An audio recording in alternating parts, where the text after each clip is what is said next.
주의전에 올라오신 여러분을 주님의 이름으로 환영하고 축복을 드립니다. 부활하신 예수님 만난 여인들은 제자들에게 가서 말합니다. 예수님께서 갈릴리에서 당신들을 만나기를 원하고 계십니다. 이 말을 듣고 제자들은 부활하신 예수님을 만나 뵙기 위해서 갈릴리로 내려갑니다. 갈릴리는 어떤 곳입니까? 예수님과 함께 땀을 흘리면서 하나님의 사역을 감당했던 처음의 사역 장소였습니다. 예수님과 더불어 하나님 나라의 비전을 꿈꾸었던 곳입니다. 그곳에서 예수님과 함께 훈련을 받았던 곳이 갈릴리였습니다. 하지만 이들의 꿈은 여지없이 예루살렘으로 올라가는 도중에 산산조각이 나버립니다. 예루살렘으로 입성할 때만 해도 새로운 세상이 열릴 것이다 라고 여겼습니다만 예수님께서 십자가에 못 박혀 돌아가심으로 모든 것이 끝나버렸습니다. 예수님이 십자가에 못 박히신 그때 온 땅에 어둠이 임했다라고 성경은 말씀합니다. 이 어둠의 정체는 무엇입니까? 하나님 나라를 소망하는 사람들에게 절망을 나타내는 말입니다. 제자들은 절망 가운데 모두가 다 뿔뿔이 흩어졌단 말입니다. 그런데 어찌된 일입니까? 모든 것이 숲으로 돌아가서 이제 다 끝났구나, 절망이구나, 소망이었구나 라고 여겼었는데 완전히 이것이 역전이 되어집니다. 여인들을 통해 예수님의 메시지가 그들에게 들려졌기 때문입니다. 마태복음 28장 10절 말씀에 보니 무서워하지 말라, 가서 내 형제들에게 갈릴리로 가라 하라, 거기서 나를 보리라. 아멘. 여러분, 이 말씀 중에 내 형제들이란 이 말이 사뭇 우리의 마음을 요동하게 만듭니다. 부활하신 예수님께서 제자들을 향해서 형제들이라고 말씀을 하고 계시니 말입니다. 제자들은 자신의 스승이자 주인 되시는 예수님을 버리고 모두가 다 뿔뿔이 흩어졌습니다. 하지만 예수님은 단 한 번도 그들을 버리신 적도 없고 단 한 번도 그들이 형제가 아니다 라고 여기신 적도 없었습니다. 이 말 속에는 하나님을, 예수 그리스도가 제자들을 용서하시는 용서하심과 제자들 고스란히 받아들이는 받아들임이 함께 담겨져 있습니다. 이것이 제자들에게 다시금 주님과 꿈꾸었던 비전을 움트게 만듭니다. 제자들의 마음속에 희망이 불어오르고 다시금 갈릴리로 향해 나아가는 발걸음입니다. 다시 시작할 수 있다라는 소망으로 예수님께 나아갑니다. 이러한 제자는 갈릴리로 가서 예수님께서 지시하신 산으로 갑니다. 그곳에서 예수님을 만나 뵙고 예수님께 경배를 드립니다. 하지만 그들 중에는 여전히 의심하는 자들이 있었습니다. 마가복음에 보게 되면 예수님께서 제자들이 믿지 않는 것, 그리고 마음이 완악한 이것에 대해서 꾸짖었다. 지금 예수님께서 살아나셔서 그들 곁에 있음에도 불구하고 그것을 믿지 못하고 있으니 예수님의 마음에서는 얼마나 답답한 심정이었을까. 여러분, 그런데 지금도 여전하다라는 것입니다. 부활하신 주님께서 내 앞에 있음에도 불구하고 그 주님에 대해서 여전히 의아심을 가지고 있고 의심 어린 눈으로 바라보는 사람들이 있다라는 것이지요. 부활은 인간의 경험적인 인식을 넘어서는 것이기 때문에 어찌 보면 너무나 당연한 것처럼 여겨집니다만 그러한 모습들을 바라볼 때마다 마음이 너무나도 안타깝습니다. 이런 상황 속에서 부활하신 주님은 제자들에게 거룩한 우임식을 단행합니다. 마태복음 28장 18절 말씀을 보게 되면 하늘과 땅의 모든 권세를 내게 주셨으니, 예수님이 지금 제자들에게 말씀하십니다. 하나님 아버지께서 하늘과 땅의 모든 권세를 나에게 주셨다. 이 세상을 통치하고 다스릴 권한을 나의 삶 속에 주셨다라고 말씀하십니다. 그러면서 그 권세를 제자들에게 재차 위임을 하십니다. 그 위임의 내용은 한마디로 모든 민족을 제자로 삼으라라는 말입니다. 주님께서는 지금 제자들에게 너희가 하늘과 땅의 권세를 나로부터 받게 된다면 그 권세로 너희들은 나의 사명을 감당하게 될 것이다 라는 말씀을 하고 계신 것입니다. 그렇다면 여기서 말하는 이 권세란 말은 무엇을 의미하는 것일까? 우리는 권세라고 하면 힘, 파워, 능력 이런 것을 생각합니다. 그래서 내가 소망하는 것을 어떤 방법을 통해서라도 이루는 것이 권세 있는 사람이다 라고 여기지 않습니까? 그런데 예수님의 권세는 이런 것과는 전혀 다른 것입니다. 예수님의 권세는 뜻이 하늘에서 이루어진 것 같이 땅에서도 이루어지는 권세입니다. 자신의 이익을 위해서 남을 희생시키는 권세가 아니라 다른 이들의 유익을 위해서 내 자신을 희생시키는 권세입니다. 자신 스스로 십자가에 못 박혀 죽으심으로 말미암아 우리 모두를 구원하시는 권세입니다. 다른 이들을 위해 군림하는 권세가 아니라 다른 사람의 종으로 다른 사람을 섬기는 권세를 의미합니다. 그러니까 예수님의 권세는 한마디로 말하면 종의 권세라고 말할 수 있습니다.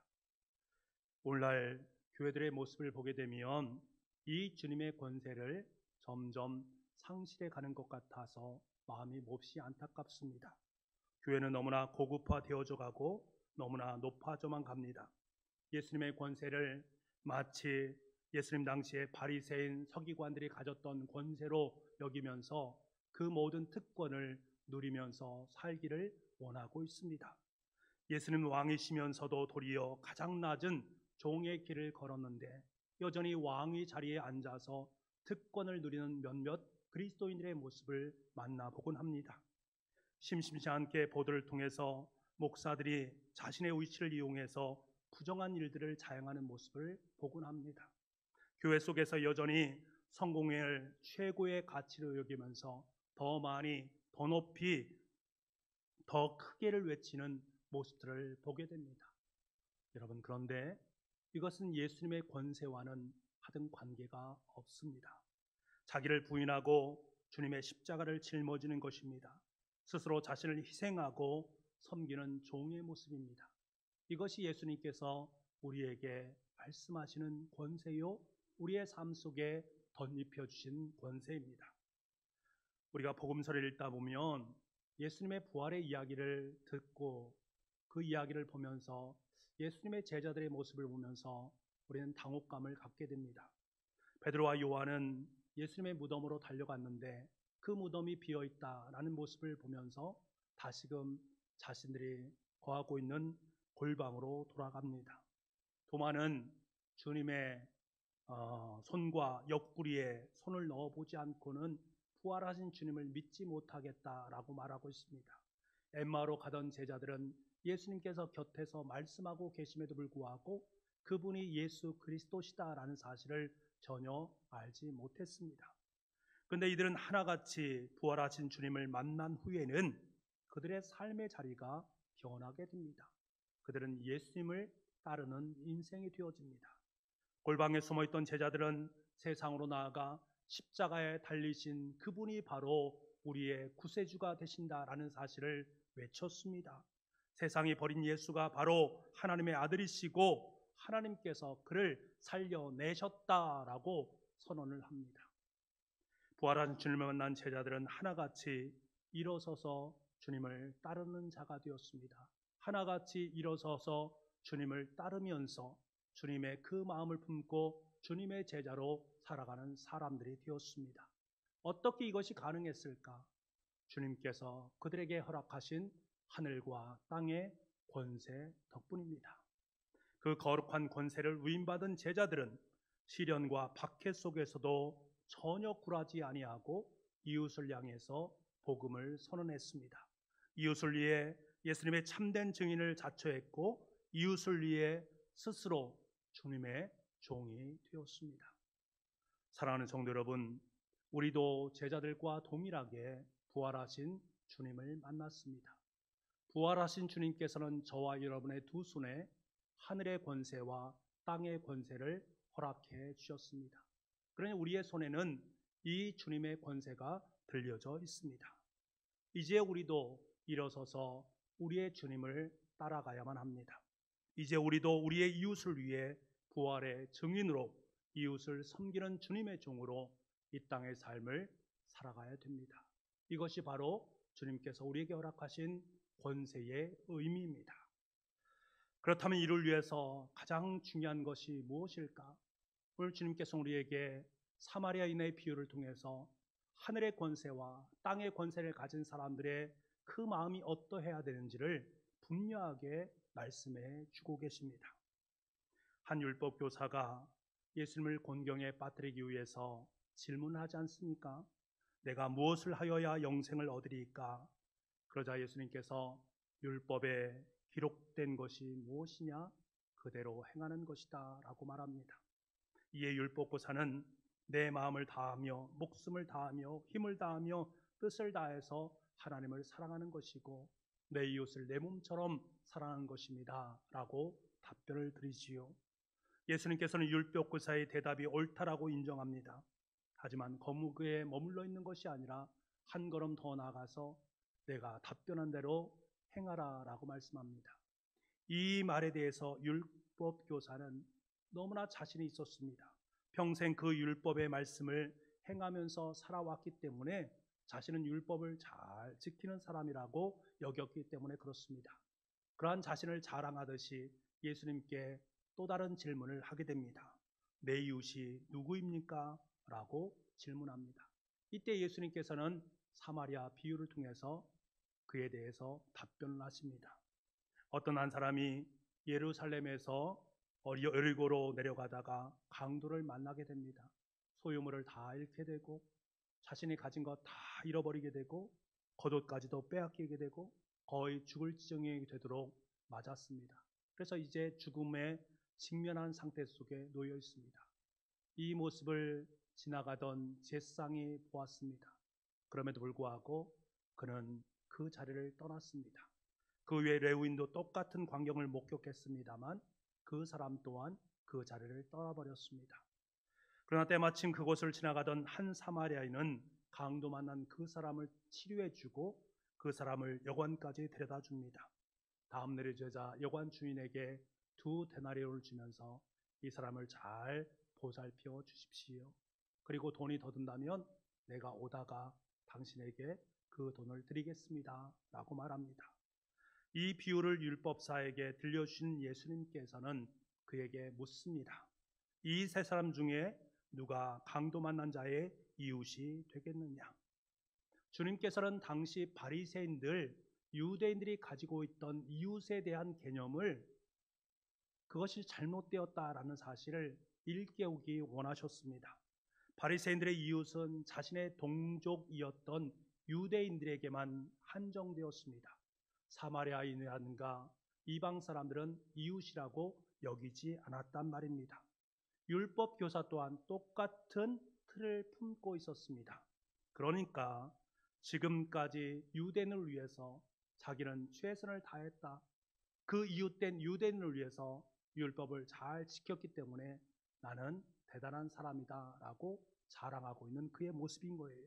그래서 주님은 사마리아 비유를 통해서 율법 교사가 가지고 있던 이웃에 대한 개념이 잘못되었다라는 사실을 일깨워 주면서 교정시켜 주고 있습니다. 그렇다면 주님께서 말씀하신 이웃은 누구입니까? 율법 교사나 유대인들은 스스로 자신의 이웃을 정했습니다. 내가 생각하기에 당신은 유대인이니까 나의 이웃입니다. 내가 생각하기에 당신은 이방 사람이니까 사마리아 사람이니까 나의 이웃이 될 수가 없습니다 라고 스스로 한정되어서 이웃을 정했단 말입니다. 하지만 예수님의 말씀은 그 이웃과 전혀 다른 것입니다. 예수님에게 있어서 이웃은 누구입니까? 현재 내 주위에 누군가가 도움이 필요한 사람이 있다면 그 사람이 이방 사람이든 사마리아 사람이든 유대인들이든 하등 상관없이 그 사람을 돕고야 되고 섬겨야 된다. 그 사람이 바로 내 이웃이다라는 것을 말씀해 주십니다. 예수님께서는 지금 율법 교사에게 이렇게 말씀하고 계신 거예요. 내가 결정해 놓은 유대인들이 내 이웃이다라고 여기는 그 율법주의적인 것들 이제 그것을 내려놓아야 된다. 누구를 막론하고 도움이 필요한 그 사람이 내 이웃이라는 것을 알아야 된다.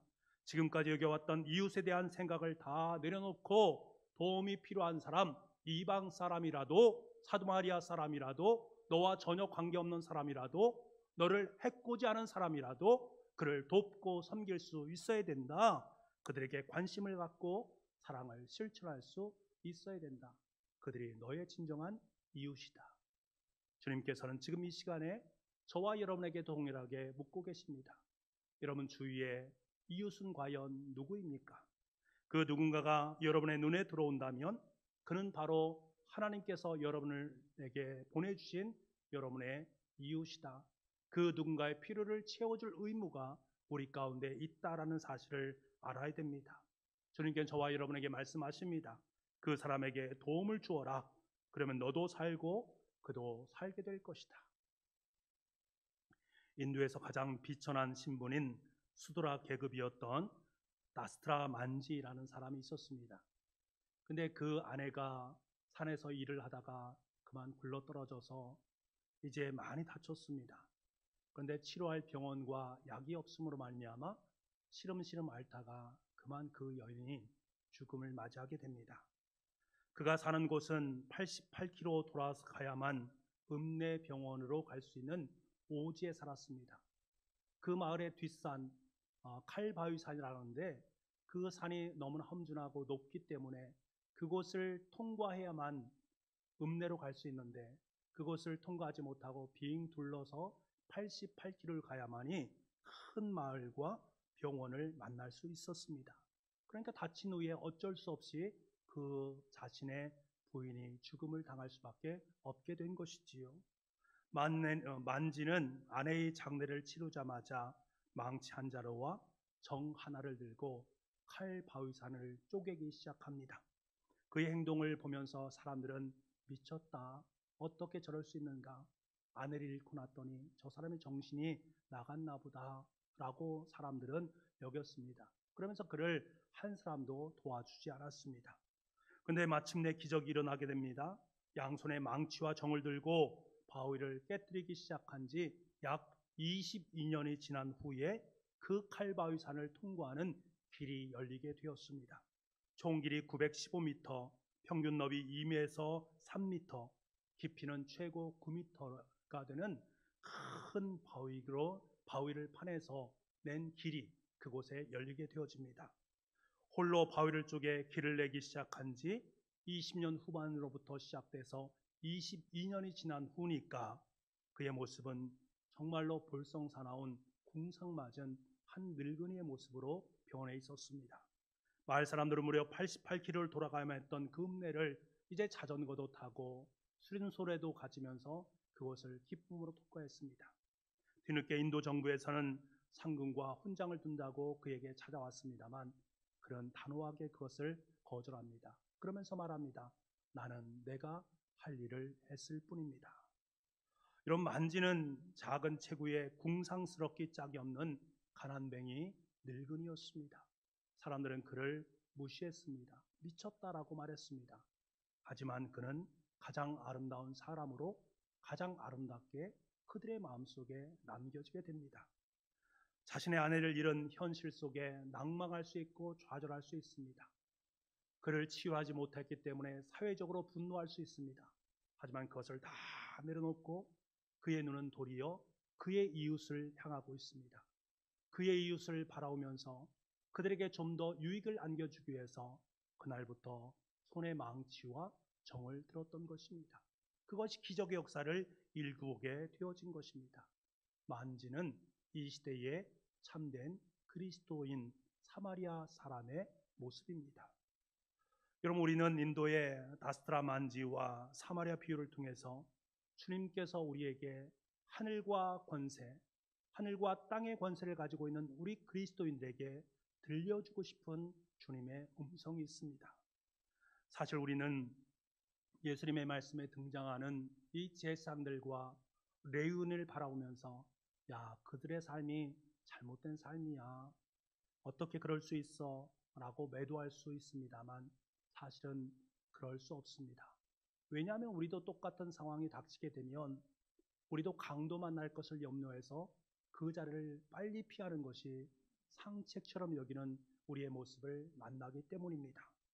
하지만 문제는 주님께서는 제사장과 레위인 같은 보통 사람들의 행동에 대해서 말씀하는 것이 아니라 너희가 정말로 하나님 나라의 사람이라면, 성령의 사람이라면, 그리스도인이라면 그들이 가지고 있는 생각과 행동을 뛰어넘는 삶을 살아가야 됨을 우리에게 말씀하십니다. 다시 말하면 주님의 권세를 소유하고 있다라고 자부하고 있는 너희들은 세상 사람들처럼 살아서는 안 된다라는 것을 말씀하고 있습니다. 그렇다면 보통 사람과 그리스도인의 차이는 무엇입니까? 세상 사람들과 여러분의 차이는 무엇입니까?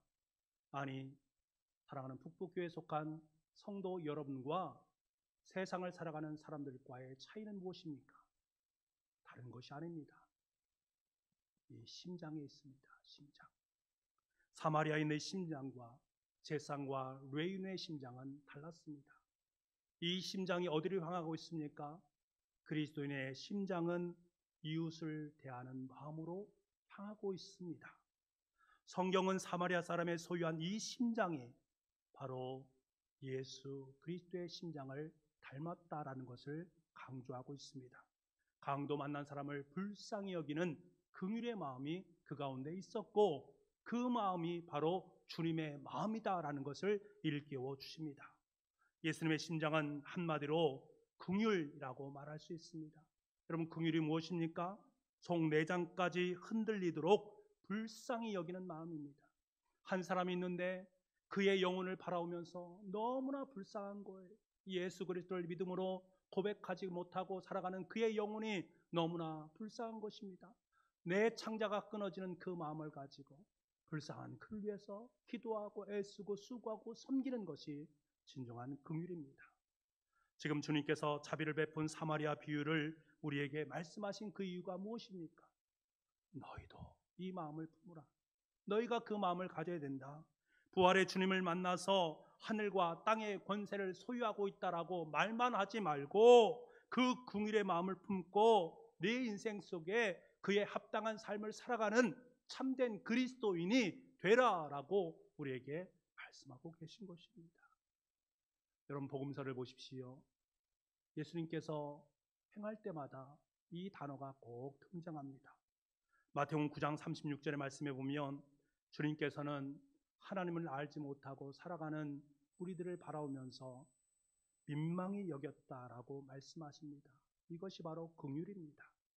마태복음 14장 14절 말씀에 보면 주님께서 벳사 광야로 나오는 무리들을 보면서 느꼈던 마음을 불쌍히 여겼다라는 단어로 표현을 하고 있습니다. 똑같은 말입니다. 마태복음 20장 34절 말씀에 주님께서 여리고로 지나가시다가 소경들이 우리를 불쌍히 여겨 주옵소서라고 부르짖을 때에 그들을 민망히 여기심으로 인해서 그들을 치유하신 사건이 있습니다. 여기서 말하는 민망히 여겼다, 바로 그것이 주님의 마음입니다.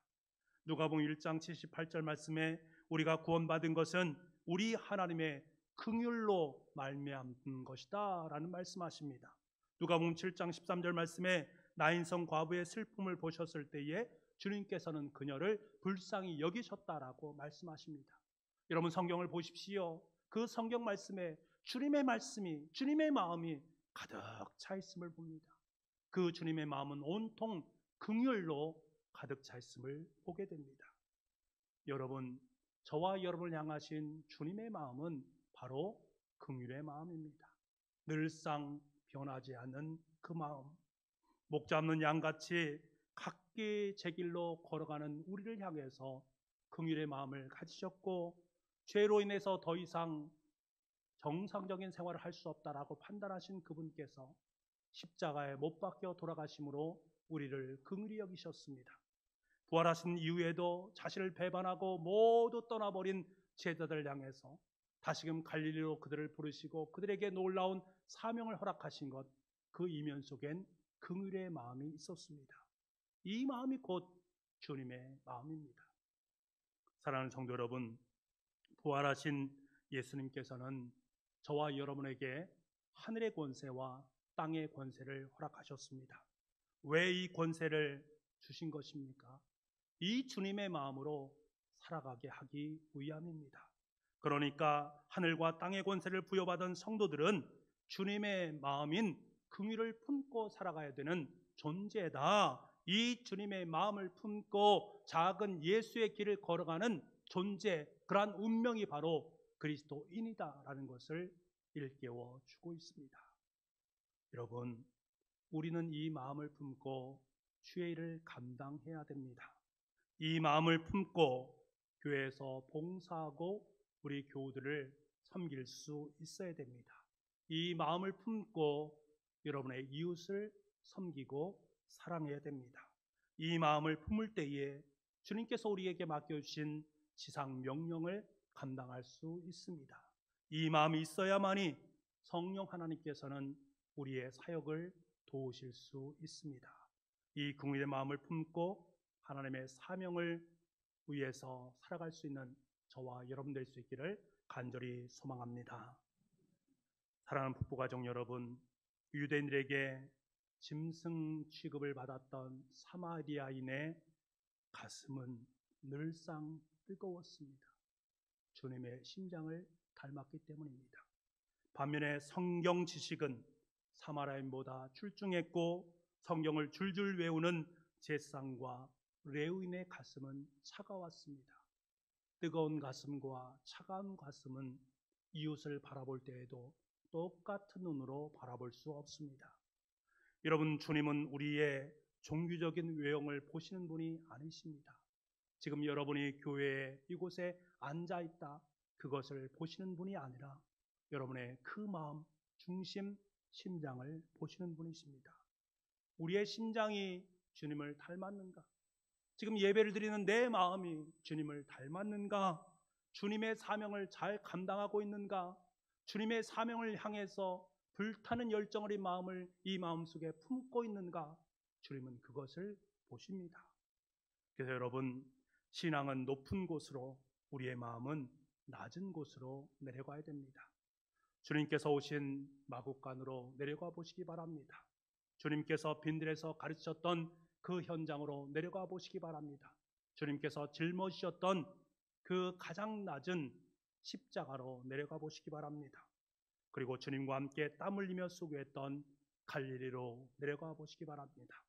그리고 여전히 믿음 없이 광야길을 걷고 있는 여러분의 이웃에게로 내려가 보시기 바랍니다. 그곳에서 부활하신 주님을 만나게 될 것이고 그 주님의 불타는 심장을 만나게 될 것입니다. 그때 우리의 마음은 주님의 마음으로 뜨겁게 달아오르고 주님의 사명으로 여러분의 가슴은 요동치게 될 것입니다. 여러분, 이제 주님께서 주신 주님의 권세로 세상으로 나아갑시다. 세상이 여전히 주님을 구원자로 고백하지 못하고 강도 만난 사람처럼 처참하게 죄에 종속되어 살아가는 수없이 많은 사람들이 있습니다. 이들에게 주님의 긍휼의 마음을 보이도록 합시다. 그들에게 우리가 친히 자비를 베푼 사마리아인이 되어서 그들을 섬기고 그들의 종의 역할을 감당합시다. 그러므로 말미암아 그들의 마음이 긍휼의 마음을 닮아서 그들 또한 주님의 품으로 돌아온 역사를 함께 묵도합시다. 이럴 때에 바로 내가 살아가는 우리 교회의 현장은 하나님의 나라, 하나님의 천국이 될 줄 믿습니다.